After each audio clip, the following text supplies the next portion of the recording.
Hey, Carl. Yo, what's up, Rich? Hey, Carl, what time is it? It's time for Travels with Carl, baby. Let's roll. Let's ride, Carl. That's right. Hey, man, it's time for Travels with Carl. Check out my bodyguard, baby.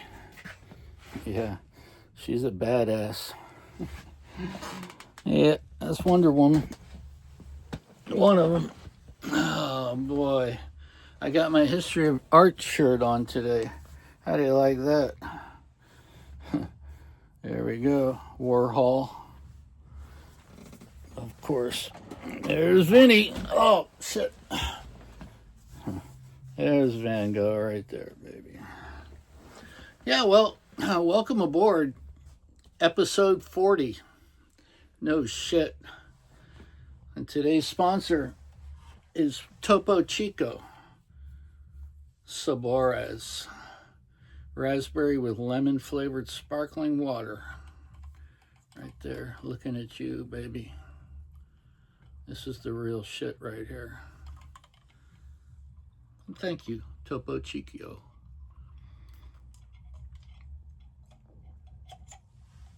Well, we're still on Key West. My last hotel that I worked at on Key West. Not my last hotel, but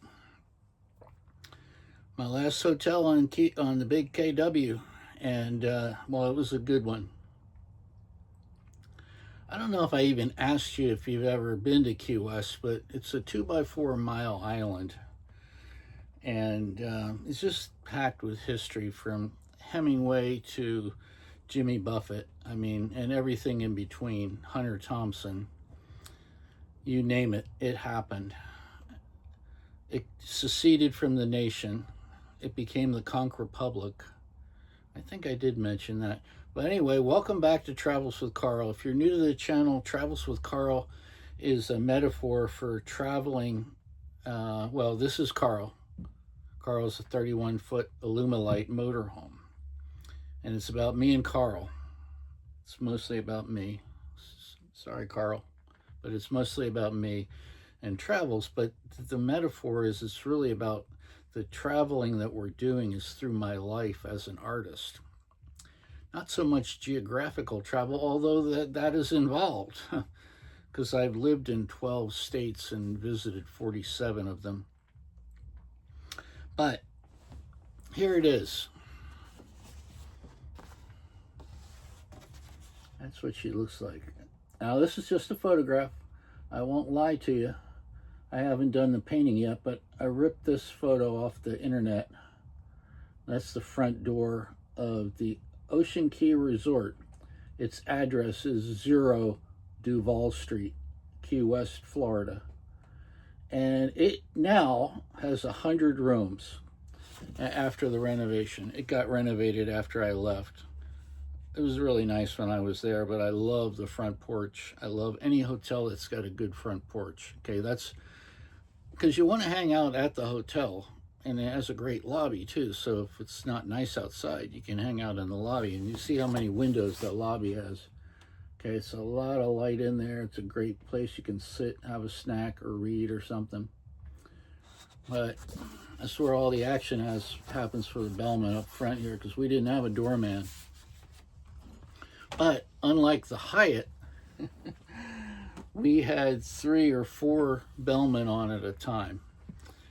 So nobody was standing around waiting. We weren't sweating. Unless you were trying to, make more than your fair share of the money. Nobody was running there. But we were able to keep up even with a rush of traffic because, you can imagine most of the people coming to Key West are flying in or else coming on a cruise ship. Most of them are flying in.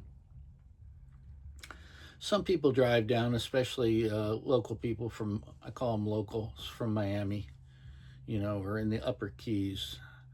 They might drive down. And some people will get a rental car, which, some people can't even go to a 2x4 mile island and not get a car. But I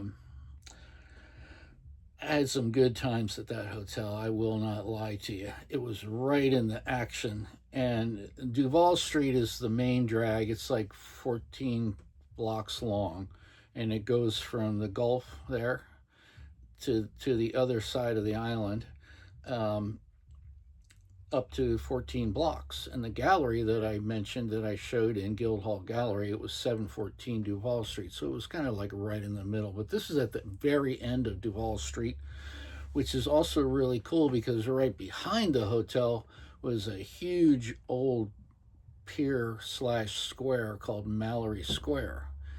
And that's where they have the sunset celebration. So if you're juried in to be an artist there, like a lot of my friends were, you can show your work at night. And I forget how many nights a week it was.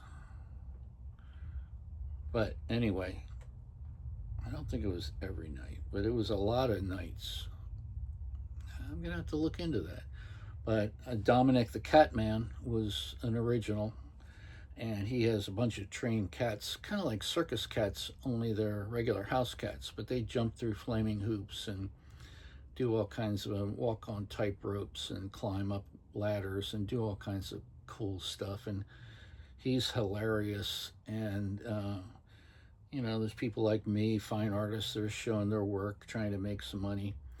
And there was a contortionist, escape artist, and I'm gonna talk about him in this story because this was one of the big nights. Okay, I'm gonna take you back to Halloween night 2006. So this Halloween, this will have occurred 20 years ago.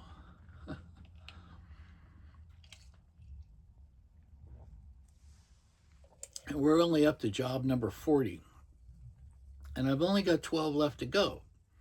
So I started sticking around a little bit longer as I got a little bit older. Longevity does have its place.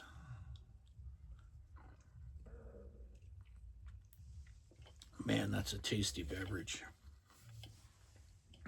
Okay, every episode, now that you know a little bit about what Travels with Carl is, every week we go through one of my 52 jobs. There's going to be 52 episodes. There's a short story for it, which is not exactly what I'm doing. What I'm doing right now is just right off the top of the noggin. Okay, the short story is going to be written and composed like somewhere between Cormac McCarthy and Ernest Hemingway, that level of quality. Okay, and then there's a painting, which is like, this is a photograph, but there'll be a painting about the same size, an original. Okay, and then each one of the paintings gets a limited edition set of prints and an open edition print. Okay, so you can buy the open edition prints on my website, which is the other thing that I plug here, www.vangogh.inc, like Van Gogh Incorporated, only it's not INC, it's INK. Clever, right? Ink, like printmaker. Because I have a MFA in print media or printmaking. So every episode talks about one of these jobs, and I started working when I was 12, and I'm still working now, and I am 68. So you figure that's 56 years right there. And all of that 52 jobs and 56 years of working my ass off is compressed into 1 year. So this is a piece of artwork that incorporates my bachelor's in fine arts is in film and video. So it kind of incorporates everything about me in every kind of medium that I know how to use. Well, not really. There's a lot that they're not going to be featured in here. But anyway, it's a pretty cool idea, I think. And I've never seen a YouTube channel like it. Now, so far, I've got 35 subscribers, right? So you can tell I'm hitting it hard. But I need about 1 million. So I'd really like it if you could like and share and subscribe, okay? And do whatever you can to pay other people to get them to subscribe. I don't care what you have to do. Just help the brother out, okay? I need subscriptions because this is going on my Pentagon of Prosperity. This is one of the sides of that Pentagon of projected income into my retirement years, because I'm getting close, baby. I'm fucking this close, okay, from pulling the plug. Okay, so go to VanGogh.inc and buy some artwork. That's another way you can help this brother out, okay, because I've got all kinds of years of artwork on there. Photography, prints, paintings, and these are all prints, but they're archival quality. They're all printed by Bay Photo in the Bay Area, and they're shipped directly from Bay Photo right to your house. So they're not getting kicked around in a warehouse somewhere, getting left on somebody's table or in a gallery. No, these are coming right from the printer right to your home, okay? So when you buy something online there, Bay Photo gets paid, Art Storefronts gets paid, which is the designer of this whole program, of the website, and then I get what's left over, okay? So it's a win-win-win. You know, that's the only kind of deal I want to be involved in. It's a win-win. I don't like win-lose, okay?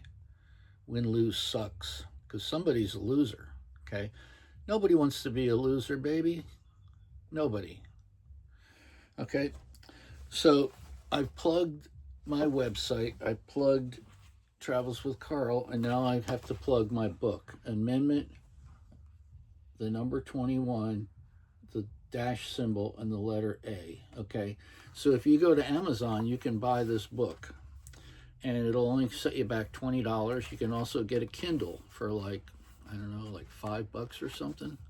Cheap, okay? This book contains 9 paintings, or 9 prints of paintings, you know what I mean, I'm not getting technical on you, and 8 short stories and an introduction. But each one of these is a true story from my life, okay? What if changing one thing could change the world? That's a big statement. Well, this is that one thing. Ending the war on drugs, quote unquote, prohibition, I like to call it, will be the single largest and most important change in the law in our lifetime.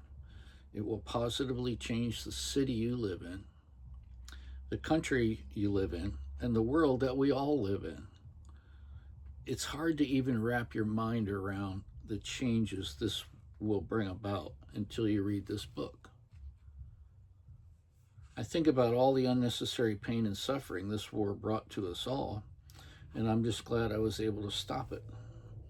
And my mantra, just say no, stand with Van Gogh against illegal prohibition. Fucking genius. I published this in 2017, and I've been beating this drum since I was a little kid, honestly. 1969, people were coming back from Vietnam all strung out on heroin. Everybody was dropping acid. They were dealing drugs on my grade school parking lot. My grade school playground, okay? I was the president of my student council in 12th grade in 1969. My hair was down to my shoulders. I had on polka dot or paisley shirts and was wearing bell-bottom pants. And I was speaking out against the Vietnam War, you know, and against incarcerating people for using drugs, okay? It's stupid. It was like incarcerating people for using alcohol during the original and the other prohibition, okay? That one only lasted for 14 years. This has been going on for 100 years, okay? So please get a copy of the book. Once you read it, you might go, wow, that guy's onto something. It's like nobody wants to address this problem, but it's global, and we started the war. Like most other wars. But I'll tell you what, some good times in noodle salads here. I remember one day we had some great people there. There was this one girl, she was from Romania. I had another girl, and she was like a gymnast, man. I think she came over to compete in gymnastics. But one day, and she was a petite little thing, and I wish I could remember her name, because I named this move that she did on me after her. Flying Walensky, or something like that. But she just started running towards me in the lobby and jumped up in the air and went horizontal, like so, for me to catch her, right? And so I caught her, thank God, because she would have hit the floor hard if I'd have missed her. I mean, it was like a vault. I mean, she was running and flying. She hit me hard, okay, when she jumped up in the air. It was like catching a football, that was thrown by Colin Kaepernick. I mean, only she was much better looking. Anyway, I was like a Flying Walensky or whatever her name was. And the other bellmen were like, damn, bro, I think she might like you. I said, I know she likes me. They said, everybody likes me. Okay? That's true today. Most people like me because I'm funny, I'm nice, okay? And I don't fuck with anybody, okay, unless they fuck with me, and then God bless them. And may God help them. Because I am a little cray cray. So it's still there. So here I am. I'm at Ocean Key, and I got 2 to 3 other bellmen working with me. Can't remember any of their names. One of the bellmen convinced me that a ribeye steak was better than a porterhouse steak. Because when we weren't schlepping bags, we talked about everything you could imagine under the sun. And this dude, I think, was from Oklahoma, or one of those states out in the Midwest, a long ways from Key West, okay? I mean, I was born in Pennsylvania, but I had lived in several other places in Florida before I made it. If you've been following, I lived on North Beach, Miami Beach. I lived on Key Biscayne, and I got a studio in Homestead, and then I eventually found my way down to the big KW and rented a house from Bob and Poochie Myers and showed my art in the Guildhall Gallery. But made a lot of money at this hotel, and I was sober, so I wasn't drinking any of it, but I was eating really well, and I was having a lot of fun and doing a lot of fucking cool things, and squirreling some money away, and not a lot, but squirreling some money away, and it was just a good life, man. It was my favorite hotel, although I stayed longer at the Hyatt. Ocean Key was way better and way more fun in the evenings, because like the Sheraton was the worst. Hyatt was better because at least there was Alonzo's across the way that I would go and get delicious appetizers during happy hour. But the Ocean Key was right there on the bottom of Duval Street, man. So you had manatees off the water there, dolphins swimming around, but you had Mallory Square now. And like I said, there was easily 30 or 40 artists out there. And when I say artists, I mean everything, like I mentioned, from performance art to people doing comedy, people selling photography, people selling prints like me. And then there was this dude that did the Houdini stunts. And I had seen him many times before, okay? And he was a little bit of he wasn't a little bit strange. He was really strange, and I almost like really felt like you could tell how much.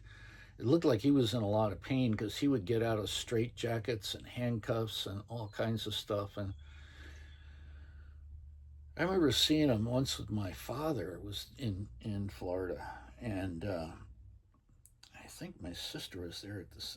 Yeah, I'm pretty sure. I'm not positive about this, and I could be wrong about that altogether, but I'm pretty sure. And it's funny, I can't even remember when we would have all been there together. But anyway, I digress. This dude, he'd been there for quite a while, and he had a great act. I mean, I don't know how this guy did this shit, but literally, I'm talking about getting out of fucking straitjackets, man. They were locked behind his back. Well, Halloween night, 2006, and ChatGPT helped me put the timestamp on that because I didn't even remember it was Halloween night, but that makes it even better.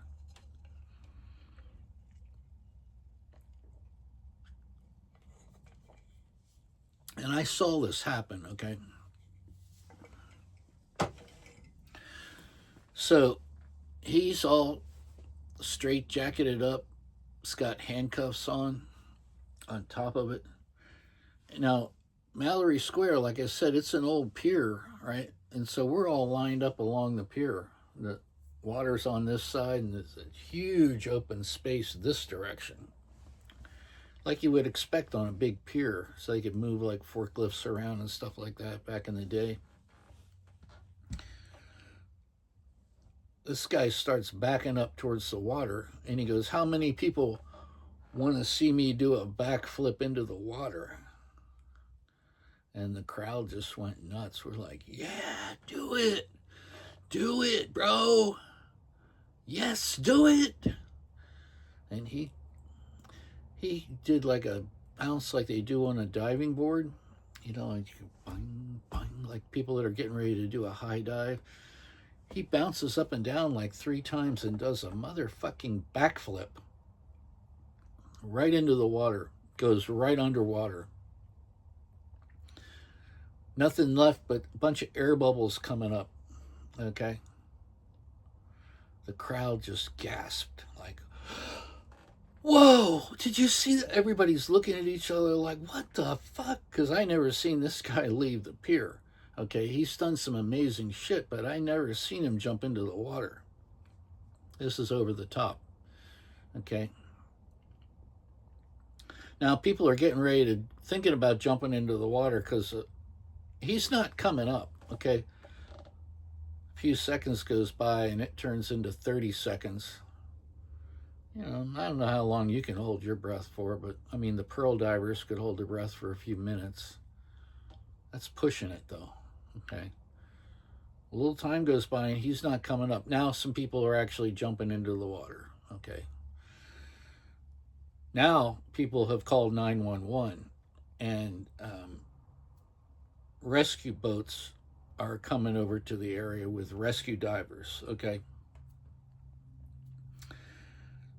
Fire engines are there now. Firemen are there. Okay. And this is fucking Halloween night and the sun is already gone down. Okay. Or just went down, right? So they call it Sunset Celebration because hundreds of people, maybe thousands of people, go down there and they applaud the sunset when the sun goes down, and there's all these performers are there until it gets dark. But as I recall, the sun was starting to set when he hit the water, but dude never came up. So I went back to the hotel and I'm like, you know, I mean, I was off duty, but I went over to the hotel because we're all friends. That everybody that worked there was like a friend of mine. I knew everybody that worked there. It's a small hotel, and I go, "Have you guys hear what's going on over there?" I go, "Houdini just," because everybody just called him Houdini. I said, "Houdini just jumped into the water in a straitjacket and didn't come up." They're like, "No fucking way." I go, "Yeah." They're like, "We wondered what all the sirens were and everything, because I mean, it's like, it's big now. Okay, there's helicopters flying over, fire trucks are down there, dive boats are down there, there's divers in the water."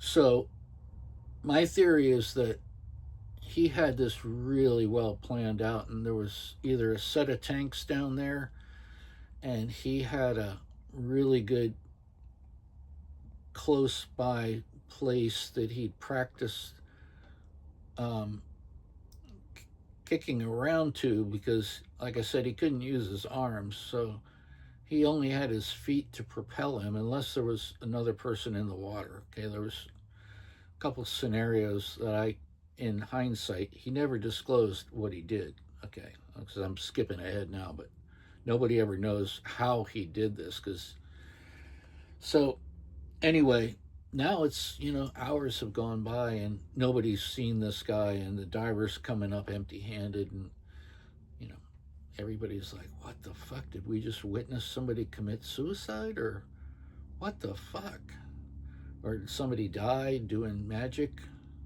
which is not as bad, okay, but still pretty bad. And they called off the search, man, which is what they do after a certain amount of time. There's no point staying in the water any longer, because he would have sank like a rock with all the chains and fucking padlocks and shit he had on him.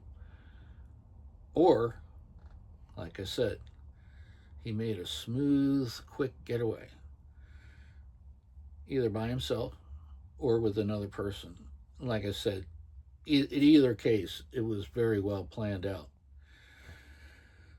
So I go home for the night, go to sleep, get up. The next day, on the front page of the newspaper, was a picture of Houdini behind bars. And they said that he had performed a magic stunt at Sunset Celebration and caused a lot of people to risk their lives trying to rescue him. You know how they're going to paint the story, right? And because they're fucking mad, okay, now, because he did this on purpose, okay. And a lot of people went to bed thinking that they just witnessed, a tragedy. So it turns out, after he got out of the water, and like I said, he didn't talk. He's never going to give up his magic, man. Just like Houdini, he's not going to tell you how he did it. That's that's Fight Club magic rule number 1. You don't talk about how you did it. So it turns out that instead of leaving the island altogether with his girlfriend, they decide to stop and spend the night in a hotel towards the outskirts of the island, or maybe on Stock Island, maybe, I'm not sure, but it was close enough by that the police drove by the hotels, because they were looking at all the hotels, seeing if they could find this dude's car. And sure enough, his car is parked out in front of this hotel, and they go inside and show him a picture of Houdini, and is this guy staying here? They're like, yep, he checked in with his girlfriend late last night. All right, thank you. Get room number, please. Cops go up, wake him up, take him straight to jail. Okay, I think they charged his girlfriend too with aiding and abetting, whatever that is. So the picture is on the front page of the Key West newspapers of him behind bars going, now let's see him get out of this cell. And I happen to know a little bit more of the backstory, which I'm happy to disclose, because not everybody knows this, and even ChatGPT, who found the article so we could pinpoint the night that this occurred, because I couldn't remember. I couldn't even remember it was Halloween. I couldn't even remember what year it was. Okay, but it was October, Halloween night, 2006. So it turns out that he had been arrested and convicted of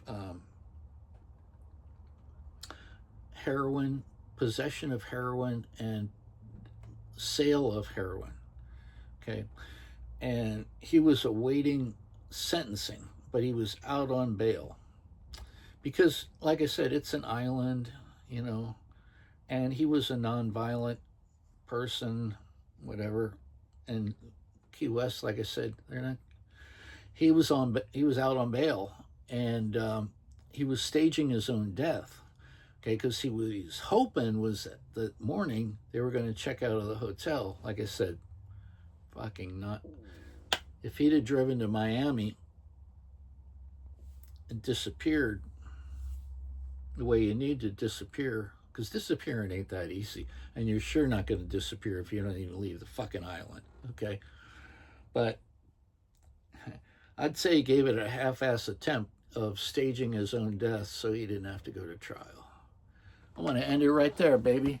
Like I always say, let's ride, motherfuckers, let's ride.